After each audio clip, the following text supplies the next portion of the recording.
we might start with you, Diane. Very, very interesting passage of scripture that you had chosen there.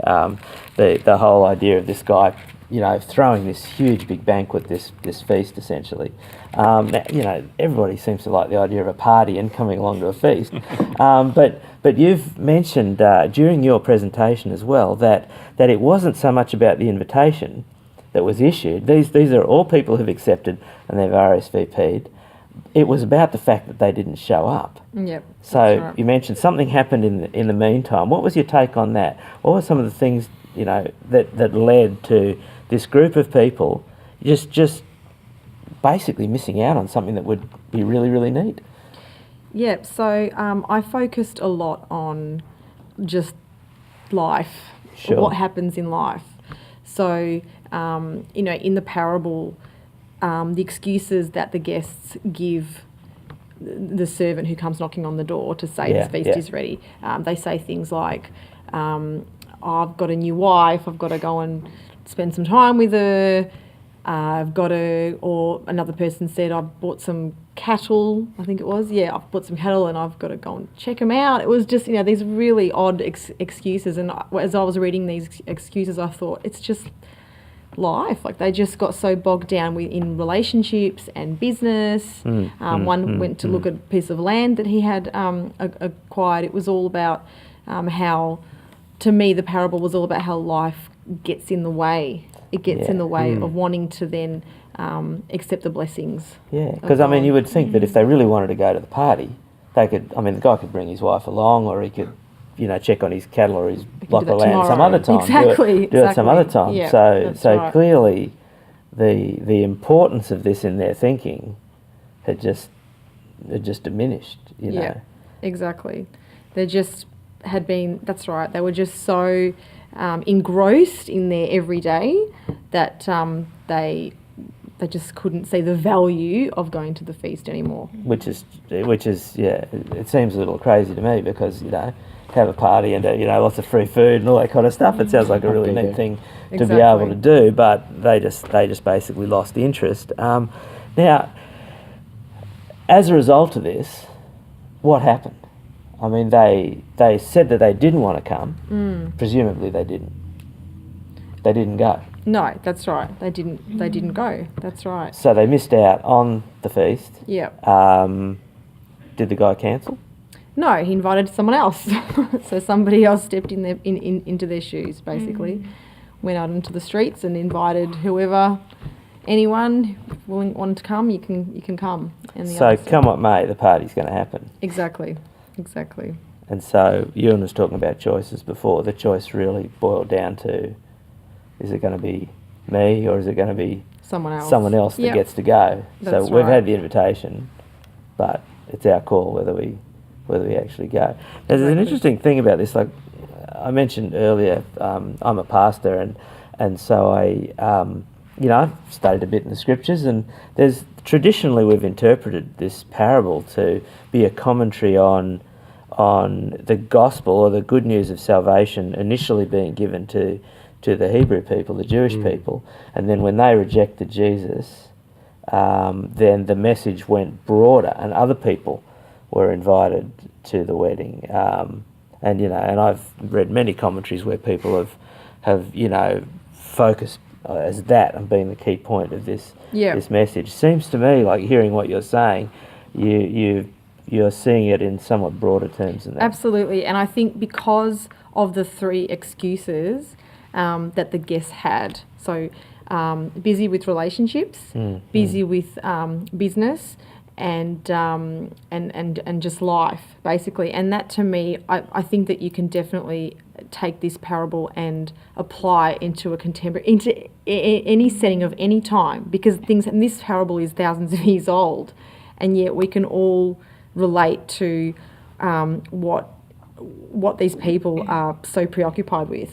We're the same, we're preoccupied with relationships. Absolutely, we're preoccupied with business and work. Not that there's anything wrong with no, business. absolutely no, there's nothing wrong with business. Just on that, Anthony, because you are a business consultant, and your job actually takes you right around the world. Correct, yes. So how does this kind of parable affect you thinking, is my life, my profession, my business getting in the way of my relationship with Jesus? Well, I'm just listening to the discussion here. I'm thinking, well, intrinsically there is nothing wrong with any of these No, things. It comes absolutely. down to what is my priority, what is my choice, how do I want to view the world, how do I orient myself in relation to these ideas. And I think that's the critical thing.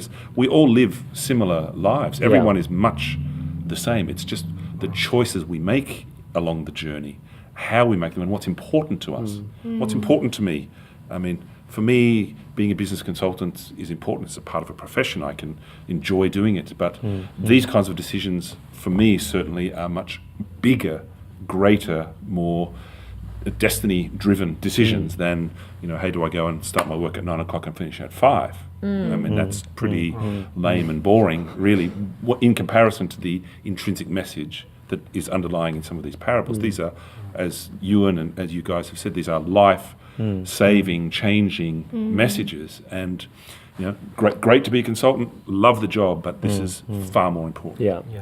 Diane, you mentioned in your sermon a little bit about the noise that we are bombarded with, and you kind of indicated that was sort of somehow connected with the busyness of life and all that kind of stuff. Do you want to unpack that a little bit and talk about that noise? Because it almost seemed to me like there was so much stuff going on that it wasn't that the people didn't want to come. They just weren't making even good decisions because of the volume of information they were processing. Yeah. And I think that we can all relate to that. And the sermon came out of me actually just thinking about how much noise fills my own life. So that's where I started. Oh, you're a teacher, there'd be a fair bit of noise, I can imagine. Yeah, there's that kind of noise too. It'd be a problem if there wasn't, right? Yeah, that's right. But you just, I think in there I talk about how often people check their phones. People check their phones, I think on an average of every 6 minutes. Wow. Yeah, that's amazing. It's just insane. You can't and I was, even when I was preparing the sermon, I was just so conscious of the fact that I'd hop in the car and the radio was on and I'm listening to John Fane in the morning, and then I'd hop back in the car in the afternoon, the radio's on again, and then you go home and, someone's watching something online or the TV's on, or there's just noise all the time. And so not only are we busy and not only are we, I'm a working mum, so I've got children, and so my relationships take up a huge part of my day. Plus, I'm a teacher, and I get emails from kids late into the night about can you help me with this essay and etc. So that's constantly on my mind. But then you fill your life up with your iPhone and all the media, and it's like you just can't switch off, and you just can't get a break. So even when you do sit down to read the Bible, you've still got this buzz, and then people are reading their Bibles on their iPads, which is great. I'm all for it. But an email comes up. Oh, I might just check that email as I'm reading Proverbs. It's just really hard. We would never check our Facebook status during church. No. Right. Nice to see some paper here too, by the way. Yeah. So the switching off's pretty important then. Yeah, or finding absolutely. ways of experiencing the silence. Yeah, absolutely. Yeah, I heard a talk by a pastor actually that used to work at a Christian university, and one of the assignments that they gave first year students was to actually sit in silence, was to go into their room and sit in silence. And she was saying how she loved reading there, and they had to write a journal as a response. And she would read this journal and she would just think, wow, these kids are finding it so hard to sit in silence. Like I can remember one journal entry was, oh, there were birds outside my window. It was just, I didn't know there were birds outside my window. It's just, so I think this parable is so tragic because, these people had been invited. They wanted to come, and then they were. They were coming. They said they would right. be there. They'd RSVP'd, and their whole lives were just filled with so much stuff. And when it was time to come, they just missed out. They didn't go, and it's just such a tragedy. And I think that our generation in particular, we actually live in a very dangerous time because there's so much going on for us. There's just so much stuff, and we've got to battle against it. So we rarely have the quietness, the solitude, the opportunity to think a thing through clearly and make a good decision because something's always in our head, in our face, in our ears, potentially distracting us That's from the really important things. I think right. it has to be an intentional, conscious choice Yeah. to break out. Because if you don't intentionally choose, you're in You the just never do it. you're in the role. Yeah, There's so yeah. much stuff. Things are going on. I've got a routine. Life is fast. I don't have time to stop. so If you don't intentionally choose, Yeah. and that's the critical message Yeah. of Lifesavers. If you can't break out, if you can't get out of the flow, which is pretty hard. We've all got mortgages, challenges, children, da da da da da. If you can't break out, there are unfortunate results, Yeah. and that is the tragedy for all of us if we can't do it. Just Well, I think that's the tragedy that unites our parables in many respects as well. We talked earlier about readiness and choices as being a linking point, but another linking point is what you mentioned earlier, Anthony, priorities. The tragedy of each of our parables in the series was the tragedy of people who had misplaced priorities, who had lost and the original priority that they had for doing good and for being faithful to God and so on. It's interesting that the Israelites via the Shema every day were asked to repeat these words over and over again. You shall love the Lord your God with all your heart, with all your soul and all your mind. And we might sort of see that as a bit of overkill, having to say that time and time again every day. But the reality is, God knew, Jesus knew, that we're so prone to lose our sense of priorities. And we need to be reminded every day. I think it was Tim Keller who said that one of the definitions of sin that he uses with his audience is to say, sin is where you take a good thing, like I've married, a wife, I've bought me a cow. There's nothing wrong with those things fundamentally. They are all potentially good things. So as having extra, crops and having surplus. So he says it's where you take a good thing and you make it the ultimate thing. That for him is sin. Because God wants to be in that ultimate position. So it's when we take things that aren't bad, they can actually be very good in their place, and you make that the ultimate thing and shove God off the top I of the think ladder. to add to this, I think another important point is that we have to intentionally add into our lives these spiritual rituals and routines. Well, rituals maybe not necessarily a good word, but routines perhaps, because we have so many routines that we have in life, in business, in work, in teaching, and whatever it is that we do. We are governed by them. We live by them. The world has taught us to. If we don't, there's consequences. But what we haven't done often is chosen to intentionally insert spiritual routines into our life that bring us back to those life-changing decisions. And that, I think, is a critical point of these messages, because they help get us out. that spiritual routine's a great kind of segue for what I want to ask you next, Di. Yeah. Which is, in your life, you got all this business going on. You're a teacher. You're a mum. All of that happening. If you're invited to the feast, what is the one reason you wouldn't go? Because I tell you what, if there's free food involved, I'm there. So what would Yes, I be the do thing like that stops you? I think for me, it would be the weight of responsibility. If I had to be honest, it's just because I've got so much going on this year. And again, this sermon came from my own life and from my own experience. I had so much going on this year. I was teaching senior English. I was finishing my master's degree. My little boy had started prep. It was just crazy.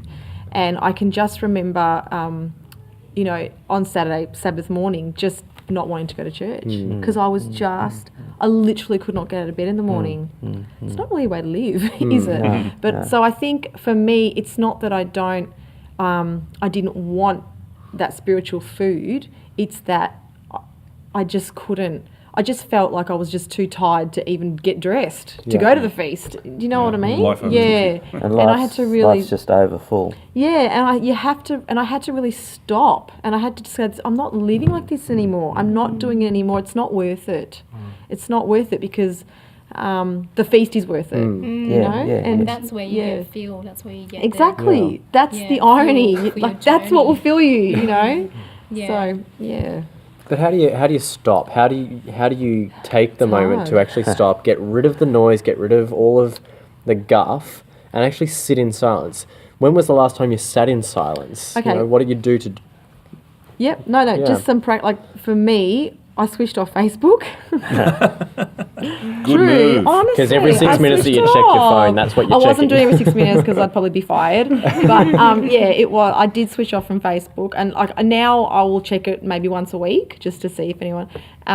I will often switch the radio off in my car, and I have also. I try, and my husband will say I don't do it enough, but I try as hard as I can to not be on a device before I go to sleep.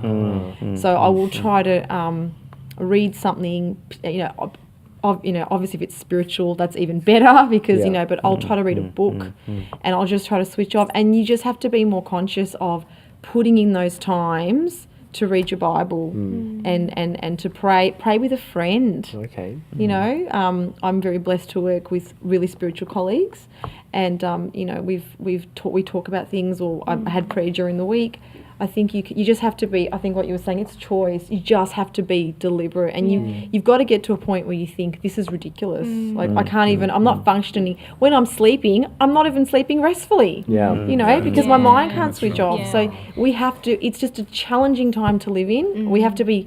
I think we have to support each other. Yeah. I think Yeah. Yeah.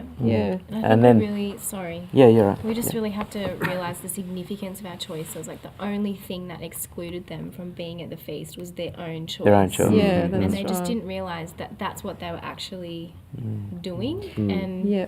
yeah, and it says there is still room. Go out and include and invite everyone, all the people who were least expected, the poor, the crippled, and the blind. And after they'd all been invited, there was still room for more people to come. So the only thing that's stopping people from getting there is choice in this parable. Choice to be complacent. And I mean, complacency again is one of those words I think that links our various studies to these people lost their sense of priorities, and when you do that, the next natural consequence is you become complacent. Look at Laodicea. I think you spoke about Laodicea in your message there. That's exactly what Jesus was accusing Laodicea of. Once they were hot, but now they've gone on the way to becoming very cold. They've lost their sense of priorities. They've become complacent. And it's that sort of complacency, I think, that Jesus is trying to warn us against at every step, every chance he gets to teach. He's talking about keeping God highest in our priorities, not letting our priorities slip. Don't become complacent. Stay focused. And it's so hard to do that It is. in such a noisy, busy world It like, is. like our own. Yeah. And I think one of the scariest things that Jesus ever says in the New Testament is when he says, narrow is the way and only a few find it. And I'm thinking, Yeah. wow, that is really scary. It is. Yeah, there's no sugarcoating on these parables, is there? Exactly right. And in the context of what we're talking about, you can perhaps see why a lot of people do miss it. Yeah. Yeah. I think one good way to try and check in through the day or through the week or whatever it is to think about what's coming up. I mean, business planning strategy, right? It's still here, right? But, what's coming up in my day? What events have I coming up? What's big? What's small? And try and put God in front of it. Put him out in front of you before you step into it. So rather than, because our natural reaction is for us to step into it ourselves. Oh, I can do this, yes, it's great, yeah, I'm prepared, let's go, da. But actually it's the reverse. And the whole Bible is full of this idea of faith and putting God first. Can we put him first?